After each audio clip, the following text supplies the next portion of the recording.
정로의 계단 제8장 그리스도에 이르기까지 자라남. 우리는 하나님의 자녀가 되면 품성이 변화된다.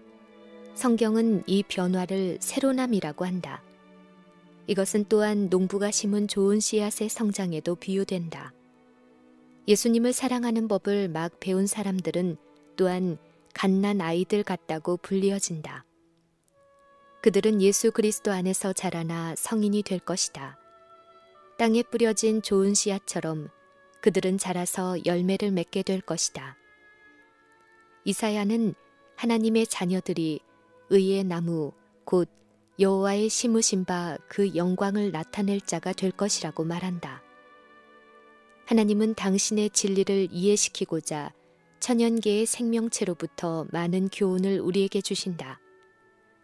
사람들의 지식을 다 활용할지라도 하나의 생물도 창조할 수 없다. 인간은 가장 작은 식물이나 동물도 창조해낼 수 없다. 식물과 동물들은 오직 하나님께서 직접 주시는 생명을 통해서만 산다. 그와 같은 방법으로 하나님께서는 사람에게 영적 생명을 창조하신다. 사람은 거듭나지 아니하면 안 된다. 사람은 다시 태어나기 전에는 그리스도께서 주시는 생명을 받지 못한다. 사는 것이 그러한 것처럼 자라나는 것도 그러하다. 하나님은 꽃을 피어나게 하시고 꽃에서 열매가 자라나게 하신다. 그분의 능력으로 열매 안에서 씨가 맺혀지되 처음에는 싹이요 다음에는 이삭이요 그 다음에는 이삭의 충실한 곡식이 된다. 호세아 선지자는 이스라엘에 대하여 저가 백합화같이 피겠고 곡식같이 소성할 것이며 포도나무같이 꽃이 필 것이라고 말했다. 예수님은 우리에게 백합화를 생각하여 보아라고 말씀하신다. 식물은 오직 하나님께서 주시는 것을 받음으로써만 자란다. 그것들은 걱정하거나 염려하거나 일하지 않는다. 아이는 자신의 힘이나 염려로서 더욱 키가 커지게 할 수 없다. 영적 삶에 있어서도 우리는 걱정하거나 일함으로 자라날 수 없다. 식물과 아이는 그들에게 필요한 것, 곧 공기, 햇빛, 음식을 받음으로써 자라난다. 이러한 천연계의 선물이 식물과 동물에게 주어지는 것처럼 그리스도께서도 당신을 신뢰하는 사람들에게 오신다. 그리스도는 천연계의 많은 축복들로 비유된다. 그분은 영원한 빛이시며 해요 방패시다. 그분은 마른 땅의 비 같으며 땅을 적시는 소낙비 같으시다. 그분은 생수이며 하늘에서 내려 세상에게 생명을 주는 하나님의 떡이시다. 하나님은 놀라운 선물, 곧 당신의 아들을 세상에 주셨다. 비할 데 없는 이러한 선물은 은혜의 공기로 이 세상을 둘러쌌다. 이 공기는 우리가 숨쉬는 공기와 마찬가지로 실제적이다. 만일 우리가 이 생명을 주는 그리스도의 은혜를 받는 길을 택하면 우리는 예수 그리스도 안에 살면서 장성한 남녀들이 될 것이다. 꽃은 태양의 밝은 빛을 받기 위해 태양을 향하여 돌아간다. 빛은 꽃에게 아름다움과 완전함을 준다. 그와 같이 우리도 의의 태양이신 그리스도를 향하여 돌아서야 한다. 그러면 하늘의 빛이 우리에게 비칠 것이며 우리의 품성은 그분의 형상을 따라 자라날 것이다. 예수님께서 내 안에 거하라, 나도 너희 안에 거하리라. 가지가 포도나무에 붙어있지 아니하면 절로 과실을 맺을 수 없음같이 나를 떠나서는 너희가 아무것도 할 수 없음이라 라고 말씀하시므로 우리에게 이 교훈을 가르쳐 주신다. 성장을 위해서 가지가 포도나무에 의지하는 것처럼 거룩한 생애를 위하여 우리는 예수님께 의지해야 한다. 그분을 떠나면 우리에게 생명이 없다. 그분을 떠나면 우리는 은혜 안에서 거룩하게 자라나거나 죄에서 돌아설 힘을 갖지 못할 것이다. 그분 안에서 살 때 우리는 자라나서 열매를 맺게 될 것이다. 우리는 시냇가에 심은 나무와 같아질 것이다. 많은 사람은 일의 어떤 부분은 스스로의 힘으로만 해야 한다는 생각을 가지고 있다. 그들은 그리스도께서 능히 그들의 죄를 용서해 주실 것이라고 믿는다. 그러면서도 그들은 그들 자신의 힘으로 의롭게 살고자 애쓴다. 그들은 분명히 실패하게 된다. 예수님께서는 나를 떠나서는 너희가 아무것도 할 수 없음이라고 말씀하신다. 은혜 안에서의 우리의 성장과 기쁨과 유용성은 모두 그리스도 안에 있는 우리의 생애 자체에 달려 있다. 우리는 매일 매시간 그분과 함께 우리의 삶을 나눔으로써 은혜 안에서 자라게 된다. 그분은 우리의 믿음을 창조하시고 그것을 또한 완전하게 하신다. 그리스도는 처음이요 마지막이요 영속적이어야 한다. 그분은 우리 생애의 시작과 마지막에 함께 계시고 모든 발자취마다 함께 계신다. 다윗은 내가 여호와를 항상 내 앞에 모시며 그가 내 우편에 계심으로 내가 요동치 아니하리로다 라고 말했다. 내가 어떻게 그리스도 안에 거할 것인가 라고 그대는 묻는가? 그대가 처음 그분을 받아들인 때와 똑같은 방법으로 그분 안에 거하라. 그러므로 너희가 그리스도 예수를 주로 받았으니 그 안에서 행하라. 나의 의인은 믿음으로 말미암아 살리라. 그대는 완전히 그분의 것이 되고 그분을 섬기고 순종하고자 하나님께 그대 자신을 바쳤다. 그대는 그리스도를 그대의 구주로 받아들였다. 그대는 스스로의 힘으로 그대의 죄를 없애거나 그대의 마음을 변화시킬 수 없다. 그대 자신을 하나님께 드려왔으므로 그대는 하나님께서 그리스도의 공로를 통하여 그대를 위하여 이 모든 것을 해주셨다고 믿는다. 그대는 믿음으로 그리스도의 것이 되었다. 그대는 믿음으로 그리고 또한 주고 받음으로써 그분 안에서 자라나야 한다. 모든 것, 곧 그대의 마음과 그대의 정신과 그대의 사업을 그분께 바쳐라. 그대 자신을 그리스도께 바쳐 그분께서 그대에게 요구하는 모든 것에 순종하라. 그대는 모든 것을 소유해야 한다.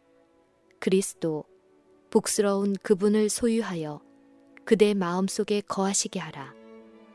그분을 그대의 힘과 의와 그대를 도우시는 분으로 영원히 삼으라. 그분은 그대에게 순종할 힘을 주실 것이다. 아침에 그대 자신을 하나님께 완전히 바쳐라. 이것을 그대의 첫째 일로 삼으라. 그리고 매일 이렇게 기도하라. 주여, 저를 완전히 당신의 것으로 취하소서. 저의 모든 계획을 당신 발 앞에 놓습니다. 저를 오늘 당신의 사업에 사용해 주십시오. 저와 함께 거하시고 저의 모든 일이 주님 안에서 이루어지게 해주십시오. 매일 아침 그 하루를 위하여 하나님께 그대 자신을 드려라. 그대의 모든 계획을 그분께 말씀드려라. 그분께서 인도하시는 대로 그대의 계획들을 실천하기도 하고 포기하기도 하라. 이렇게 함으로 그대의 생애를 매일매일 하나님의 손에 맡기게 될 것이다. 그대의 생애는 더욱더 예수님의 생애처럼 꼴지어지게 될 것이다. 그리스도 안에 있는 생애는 안식의 생애이다.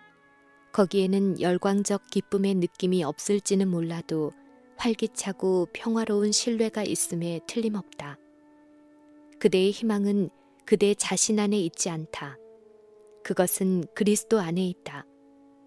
그대의 연약함은 그분의 능력과 그대의 부족한 이해력은 그분의 지혜와 연합된다. 그대는 그대 자신을 바라보거나 그대 자신의 감정에 대해 생각지 말아야 한다. 그리스도를 쳐다보라. 그분의 사랑과 그분의 완전한 성품의 아름다움을 생각하라. 그리스도를 생각하고 그분이 자신을 어느 정도로 낮추시고 다른 사람들을 위하여 생애하셨는가 생각해보라. 그분의 순결함과 거룩함과 놀라운 사랑을 생각해보라. 그분의 방법을 모방할 때 그대는 그분처럼 변화를 입게 된다. 그분을 사랑하고 그분께 의지할 때 그대는 그분처럼 된다. 예수님께서는 내 안에 거하라고 말씀하셨다. 이 말씀은 안식과 주님을 의지하는 마음을 말해준다. 다시 그분은 내게로 오라. 내가 너희를 쉬게 하리라고 우리를 초청하신다. 다윗도 똑같은 사상을 전해준다. 여호와 앞에 잠잠하고 참아 기다리라. 그리고 이사야서 30장 15절에도 하나님의 초청이 우리에게 주어져 있다. 돌이켜 안연히 처하여야 구원을 얻을 것이요 잠잠하고 신뢰하여야 힘을 얻을 것이다. 하나님께서 말씀하시는 안식은 모든 일을 중지하라는 뜻이 아니다. 안식에 대한 구주의 약속은 일을 하라는 부르심과 병행한다.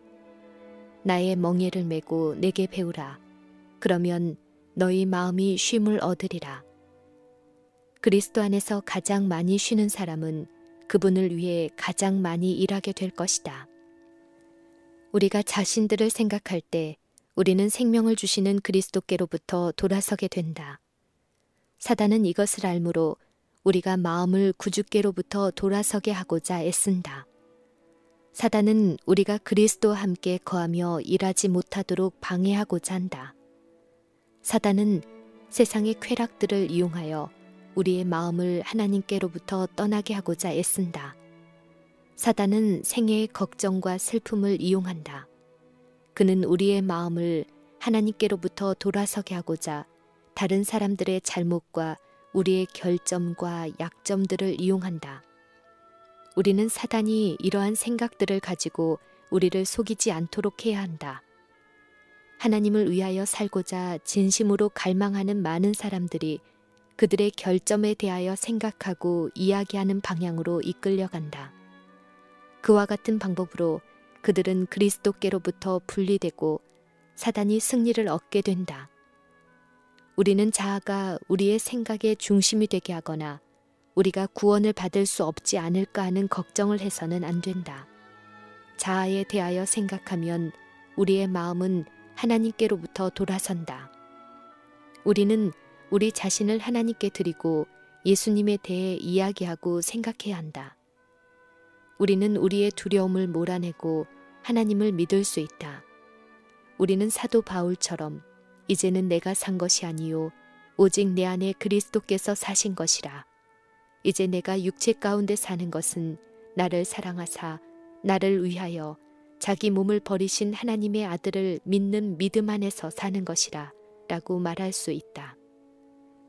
하나님께서는 우리에게 당신 안에서 쉬라고 하신다. 그분은 우리가 그분께 드린 것을 지켜주실 수 있으시다. 만일 우리가 자신을 그분의 손에 맡기게 되면 우리를 사랑하시는 그분을 통하여 자아와의 싸움에 이기게 될 것이다. 그리스도께서 인성을 쓰셨을 때 그분은 세상 사람들을 사랑의 줄로 당신 자신에게 붙들어 매셨다. 이 줄은 우리 자신이 선택하지 않는 한 결코 끊어질 수 없다. 사단은 그리스도와의 이 결속을 깨트리는 길을 우리로 택하게 하고자 언제나 노력하고 있다. 우리는 다른 주인을 섬기는 일이 일어나지 않도록 경계하며 또 기도해야 한다. 우리에게는 언제나 그렇게 할 자유가 있다. 우리의 눈을 언제나 그리스도께 고정시키자. 그리하면 그분께서 우리를 붙들어 주실 것이다. 우리는 예수님을 바라볼 때 안전하다. 어떤 것도 우리를 그분의 손에서 빼앗아 갈 수 없다. 우리는 항상 그분을 바라보아야 한다. 그리하면 저와 같은 형상으로 화하여 영광으로 영광에 이르게 된다. 초기의 제자들이 그들의 눈을 그리스도께 고정시켰을 때 그들은 예수님을 닮게 되었다. 그들은 그분의 말씀을 들었을 때 그분이 필요함을 느꼈다. 그들은 그분을 찾았고 발견했고 쫓았다. 그들은 들에서나 집에서나 그분과 함께 있었다. 그들은 그분과 함께 식탁에 앉았고 그분과 함께 기도했다. 그들은 그분의 거룩한 진리의 교훈을 매일 듣는 그분의 학생들이었다. 그들은 종이 주인을 바라보는 것처럼 그들의 의무를 알기 위해 그분을 바라보았다. 그리스도의 제자들은 우리와 성정이 같은 사람이었다. 그들은 죄와 더불어 똑같은 싸움을 싸웠고 거룩한 삶을 위하여 똑같은 은혜가 필요했다. 크게 사랑을 받은 사도 요한은 구주를 가장 잘 닮았다. 그러나 요한 역시 본래 그런 사랑스러운 성품을 가진 것이 아니었다. 그는 뻔뻔스럽고 명예욕이 강했다. 그는 별 생각 없이 설치고 쉽사리 화를 내는 사람이었다. 거룩하신 분의 품성이 그에게 나타나자 그는 자신의 결점들을 보게 되고 매우 겸손해졌다. 요한은 예수님의 능력과 친절을 깨달았다. 그는 그분의 능력과 사랑을 깨닫고 예수님이 왕이실지라도 겸손하신 것을 보았다. 요한이 구주를 주목하게 되자 그의 마음은 그분에 대한 사랑으로 충만해졌다.